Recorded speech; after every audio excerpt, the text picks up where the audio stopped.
what we're actually going to talk about now, we're going to move on from talking about those who do the performing. We're going to move on to those who do the partying, because this is part 2 of the discussion. And this is actually a very fresh debate topic, literally as of June 21st, and we're recording on the 26th of June. So this is pretty new for our standards, because we usually report things that happened like weeks ago. But this is actually it's not really a news report, so to speak. It's not really a video or anything like that. This is actually just a Twitter or X discussion topic from the DJ Azzecca, who essentially did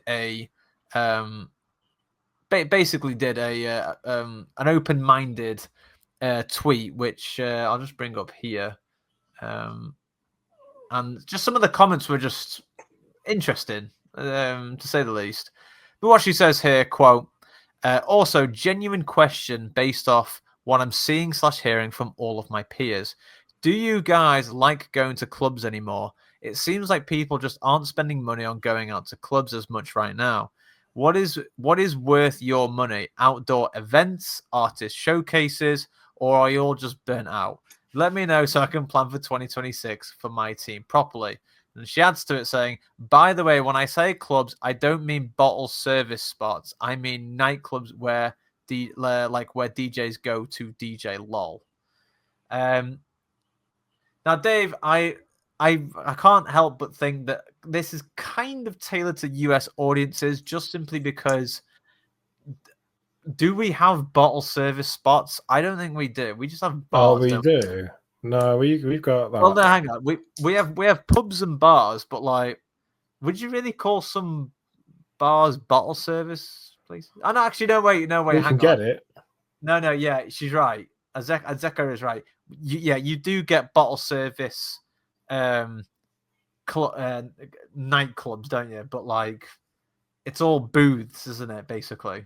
Yes. Yeah. And like big table. Okay. Yeah. Okay. I'm with it now. But yeah, essentially, I'll run through just some of the responses here, because a few people chimed in, which is worthy of comment. West End comments here saying, quote, it's getting worse and worse since 2023. Post-COVID, there was a lot of excitement from clubbing, but most of the club gigs I do these days just don't hit. Azzecca responds saying, same. I'd say 30% are mid or above. Everything else pretty shit. I need to get out of America for a bit. I'm losing my passion doing these rounds. At Daklina says, I need to learn how to be like the people not spending money at clubs or going out. And she responds saying, I do not see this in your future. At Big Dong Lover Fan says, definitely a major market shift over the past few decades. People would rather save up and do a handful of big events like Taylor Swift Era Tour or mega festivals. Younger people just can't afford to go to the clubs all of the time in this economy. Azzecca responds saying, I feel it. When I first started raving, my friends and I would just roll up to a club at 1 a.m., pay $20 at the door, and not even know or care who was playing. Discovered some of my favorite artists that way. Now it seems like people only go out to see who they think is cool and also have to spend a lot of money to do it. Strange times in the industry. Capitalism. Dave Collins, before I refer to any further comments, what is your comment on such topic at the beginning? So let's recap it again. Do you like going to clubs anymore? Think if you're on clubs? Oh, we've really lost you now, mate. Flipping heck. You've turned into a robot with that sound.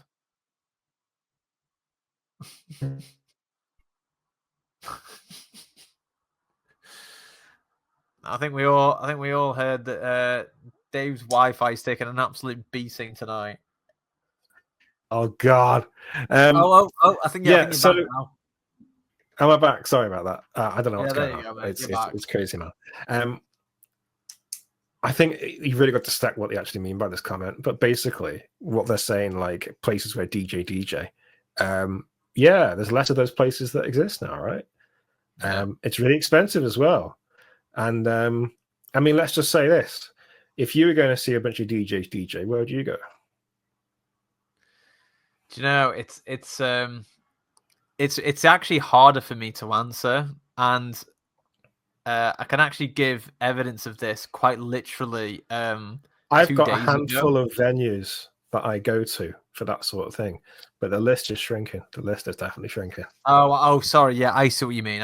Yeah. So, yeah, just roughly off the top of my head. Obviously, I'm based in South London, but if I was to say, hey, do you want to go out? The places I would look for would be Fabric, Coco in Camden, and then maybe the Cause in East London. Yeah, They'd be my first 3 places I would look for first. yeah. Just because the past gigs I've been to there, they've been past parties were excellent, and they were basically what I was really after. But I mean, if I'm talking about the Northwest, that's hard because I mean, like yeah. Liverpool, for example, like those who are up in the Northwest, I would say,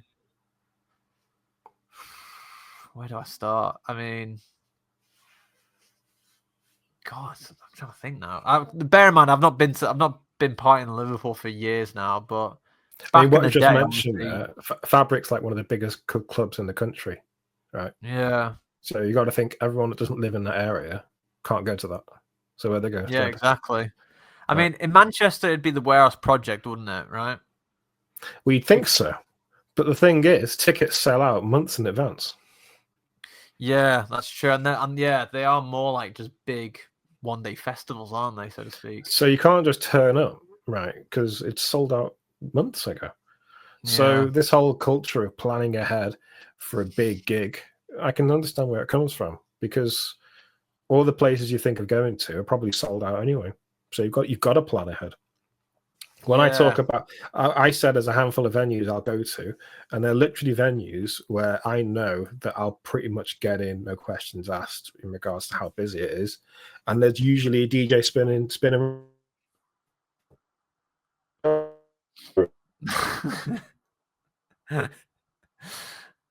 every time Dave, every time you cut out, mate, it just sounds so funny.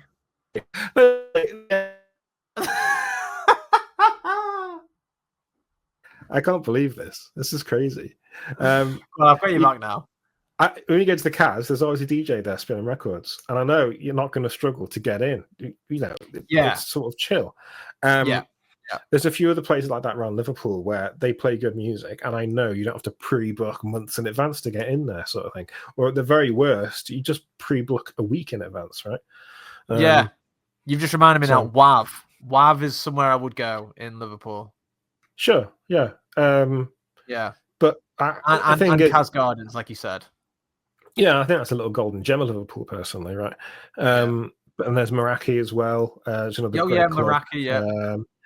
Yeah. So there's all sorts going on, right? But I think the culture definitely is. I'm saving up for a big gig, and it's Yeah. happening. I'm going to Creamfields this year, or I'm going to go to Ibiza and go to like a big messy weekend, or I'm going to save up for this big sort of lineup that's happening. Hell, I actually am guilty of this because I literally, I've started to put some money away because I saw a gig happening next year, right? And that's the Prodigy and Carl Cox going back to back.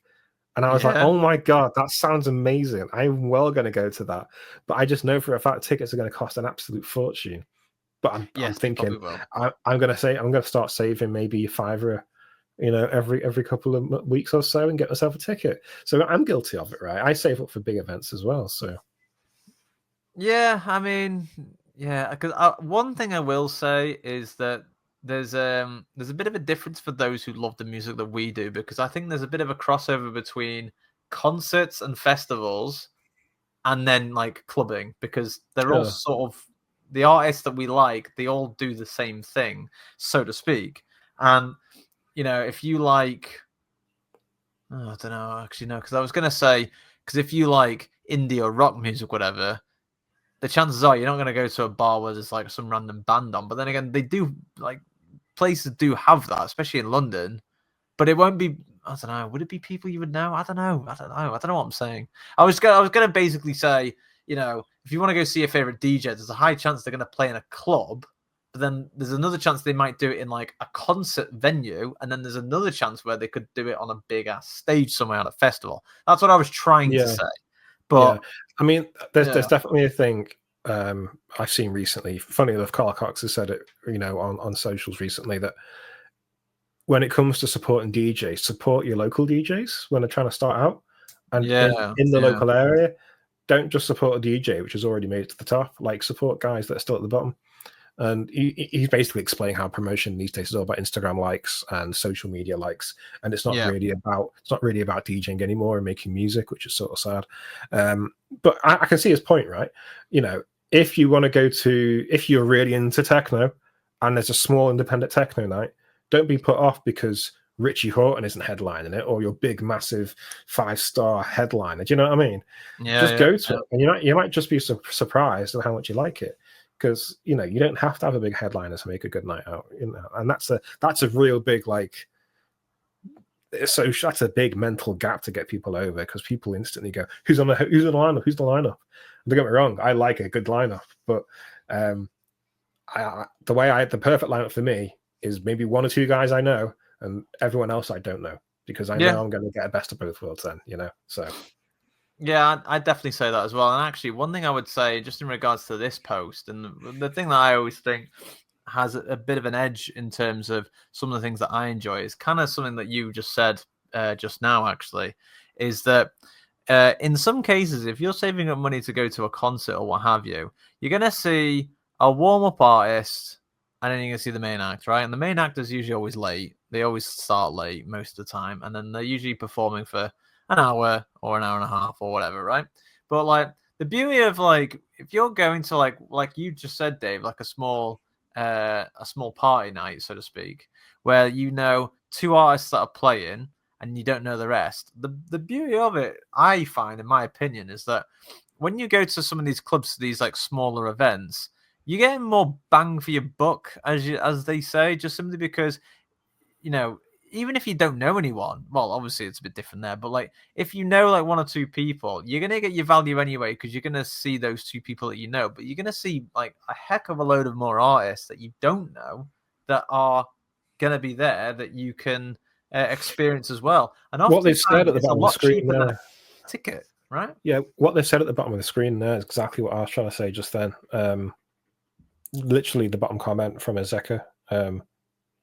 Says, I feel it when I first started raving with my friends. That one, yeah, like that was something that I mentioned before. So yeah, I'll just read it again. So it was in response to at Big Dong Lover Fan, who said, definitely a market shift over the past few decades. People would rather save up and do a handful of big events like Taylor Swift Era Tour or mega festivals. Younger people just can't afford to go to the clubs all of the time in this economy. And Azzecca responded saying, I feel it. When I first started raving, my friends and I would just roll up to a club at 1 a.m., pay $20 at the door, and not even know or care who was playing. Discovered some of my favorite artists that way. Now it seems like people only go out to see who they think is cool, and also have to spend a lot of money to do it. Strange times in the industry, capitalism. I can definitely say that's a huge issue in Ibiza, right, Dave? Oh, well, I mean, like, I think if you're going to Universe, you know who the lineup is, right? I'm just saying, yeah, I don't think that's a place you go to if you don't know anyone. I think you should probably know most of them, because you're going to be spending an absolute fortune over there. But again, like, I would also actually say, just in regards to Ibiza, that's probably one of the other issues that we've actually spoken about in the past, and that is that a lot of people will go to the island with their money, but only to go to some of like the really big events. And obviously, we all get that, because obviously the nights there are big, they're flashy, they're like very, very premium, and so on and so on.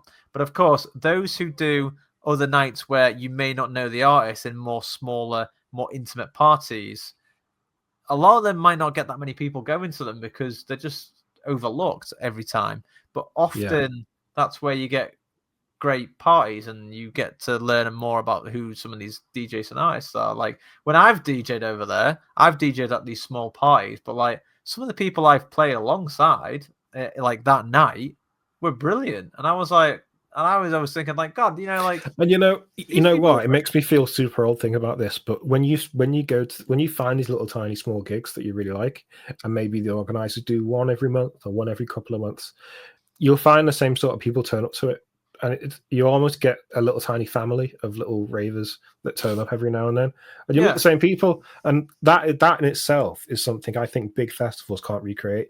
You'll never really get a community in a big festival environment, like that.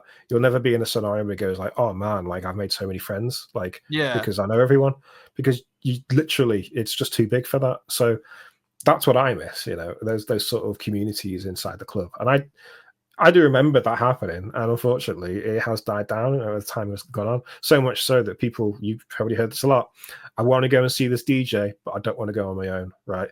Yeah, Why do you think that is? Do you know what I mean? It's because there is no community in there, or people aren't connected in the same way they used to be. I don't know, it's sad, it really is. I know, Dave, you've literally hit the nail on the head there. I think that is an absolutely great point because you're absolutely right. And that does happen so many times. There are so many people that will often say to me, I really want to see insert artist name here, but I don't want to go by myself. And that is literally why. It's so true. Yeah, and that's it. Because even I'll say, back when like even when I was going out consistently in Chester, which we've already covered, I know that because I've seen the highlight. I edited the highlight for this in episode 1. But when I was going out all the time in Chester, for example, when we kept going back to the same club, which was Rosie's, right? There were people I would see there like every weekend, and I'd eventually like. I wouldn't say I wouldn't get. I think it's a bit of a stretch for me to say I got to know them, but like Sure. it was often like, oh hey, how's it going? Like, good to see you again. You're like, oh yeah, cool. And like there was that sort of friendly vibe to it, and I did often think I could just maybe come here by myself if I really wanted to, and I could get along with the people that I always see. I never did, but like I always thought if there was ever a place and a time that I could actually do that and feel like I wouldn't have to go out with anyone, I can just see people there, it would have been there and it would have been back then. Because you're absolutely right. Because yeah, when you do consistently go out to the club, you'll see the people do the same things. A lot of people go out and so on. And like you could say like, oh well, people do that when they go to uni as well. And I get that because everyone goes out in uni most of the time, in which I did too. But in terms of like a nightclub community, it's very rare, isn't it? Like now, it's very, very rare. I think you get it. I think things have changed, and I think it's harder to find than it used to be. And I think a lot of this is just down to the fact people's nightlife habits have changed. They can't afford to go out every weekend. If they do want to go out, they'll get the £40 ticket to go and see a big headline DJ, which is fine, man. That's great. You know what I mean? I've seen some amazing headliner DJs for 40 quid, but at the same time, I do like warming up in those little tiny venues, and that's Yeah. how they've coexisted, right? It used to be these little tiny venues that had a community, would last all night long, and now they're the after party or they're the pre-party to the main festival, right? Or the main big thing that's happening in town that night, and that's how I've seen it evolve. And so in fact, you'll see this more and more as time goes on. You remember we used to talk about day parties a while back, Yeah. and things like this, right? And it's the idea that you can just, instead of having things the way they've always been, just think about how they can adapt to the way things are now, right? And I think that's sort of what we're seeing. So like I've seen it for sure. I've seen lineups that say, right, go to Liverpool is a great example of this. Go to Blackstone Street Warehouse, see a huge act, huge gig, and then there's an after party at WAV, right? And then you've got the best of both worlds there. You have your big rave with like massive headliners, and then afterwards there's a little tiny intimate after party afterwards, or the opposite where there's a pre-party, So I think you can do it still. It's just it's harder to see now more than ever. It's actually really interesting. I don't see more promoters lean into that angle, to be honest with you, because I reckon there's a missed opportunity there, really. Well, yeah, it's like to sort of align it with a big act that's playing somewhere else. Yeah, Yeah. Yeah, I can definitely see what you mean. And what I'll also quickly ask as well, do you think like some venues like bars and clubs and whatever, do you think they have some form of accountability in regards to trying to keep prices reasonable to try and create some form of community? Because what I will Yeah, just quickly but say, this tweet here I'm reading at Holt_LFC, he says, quote, tickets for Exchange LA tonight are $125. I'd rather hit a few festivals a year than spend that much money to be crammed into a nightclub that ends early AF and charges $28 for a drink. So that is another reason why a lot of people don't go out that often to some clubs, because it's just simply that to go out consistently like that is just you're being priced out every single time. But do you think some sure. clubs and venues have that accountability, or do you think it's just we do what we want, shut the hell up, right? I think competition's healthy, and the only reason you can have true competition is to have no rules in regards to that. But you are right; things are really expensive. I think accountability is a weird sort of way to look at it, because a bar will just charge what they feel like they want to charge. There's zero accountability there, right? But what I will say is, I feel that trends. Everyone's a bit like sheep when they think about what works, especially in like running these small joints. Yeah, And I'm going to call out. I'm going to call out Weatherspoons here, because Weatherspoons makes loads of money. yeah. Oh I've yeah. never, but I think it's probably not a great night out. I don't know. No. In case No, in point, not for us. Let's just say not for us. no, but they make loads of money, and other bar owners see that and they think, oh, let's sort of replicate what they're doing. Maybe either make really cheap drinks or really expensive drinks and do the opposite. But the one thing I want to mention with that is, I think the guy who runs it said once that he tried playing music once on his first bar, and he has a policy now where no Weatherspoons play any music because you can't please everyone. Yeah. And so it's this idea that the most generic, acceptable vibe is the most profitable because everyone accepts it. Do you know what I mean? Yeah. And you see Yeah. variations of this. Some bars do play music, but the music's never too loud. It's never too edgy. It's never really got anything like, it's not really got a following behind it. It's just the pop charts, right? And Yeah. when one bar sees another bar be successful, they copy what they're doing. And before you know it, you've got a whole street of bars copying each other. And whether that be a certain type of music or Yeah. just a certain vibe or just not playing Oh, music at all, and it's just sort of like, isn't it sad that the idea that someone can just be bold and just do something different doesn't exist anymore because everyone's so obsessed with the formula that works, and I just think that's really sad. yeah. So 100%. That really hits home. That does, because it, I may be wrong here, but the one observation I'll just quickly mention is there's been a few times I've been to Shoreditch, right? And in a lot of the bars that you see on the high street or in and around the Shoreditch area, I wasn't aware, but quite a lot of them are all owned under one group. And you bet you the formula of music and style is exactly the same in every single bar. And it's literally like a cut and paste. You wouldn't know you're in a because different it place, works. basically. Yeah, Well, it works, right? So well, why I wouldn't mean, they do it? I would always argue, just because it works in one place, does it really mean it's going to work everywhere else? Like I might be wrong, but like I just think, I don't know, because what I'll say is that this style is basically hip hop and urban, and the hip hop and urban music style will get played in every single one of these bars within this area. Now, I'm not saying it's every single bar, but it is a lot of them under this one group who I won't mention, but there's a group that run some of these bars, but they all had the same style, hip hop and urban for every single one, and they have quite a lot of bars there, just in that area. And I just sort of think, like, yeah, it may work for one area, but why does it have to be for every single one? Like, is that not just overkill? There's nothing more I like to see than a whole street of bars like that all trying to do the same thing, and there's one club right in the middle of it all, just doing something completely wacky and random. And it's like, well done for being brave, man. Well done for just trying something that's not your next door neighbor's, style of music or whatever, right? Just well done for doing something.